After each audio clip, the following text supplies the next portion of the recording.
Крым традиционно был дотационным регионом даже в благополучные времена. Потому что, ну, это как бы так сложилось.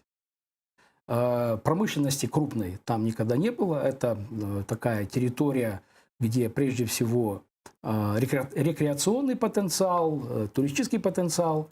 Поэтому как бы всегда регион был дотационным, независимо от того, где он находился.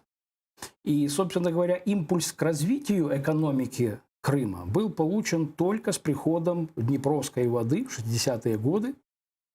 Это дало импульс развитию экономики.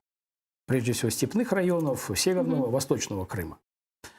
То, что касается остального, то, конечно, там сравнивать промышленный потенциал, например, учитывая наличие там судостроения, скажем, там в Керчи или в Феодосии, или судоремонта там в Севастополе, ну, собственно говоря, это мелко по сравнению с тем, что было там раньше, даже там в советские времена, в контексте всего там военно-промышленного комплекса СССР.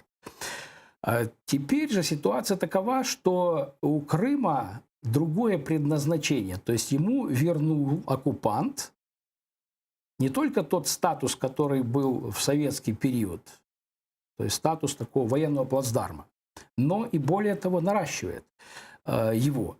И вот с этим, ну, понятное дело, что это означает затраты, а не доходы, получаемые в Крыму.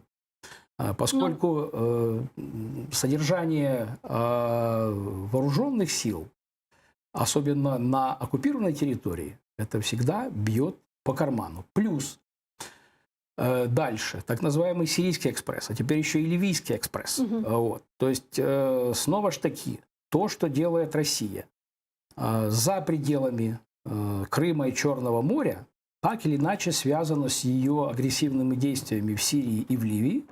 И так или иначе обеспечение идет с учетом возможностей Крыма. Но это опять-таки затраты, а не доходы.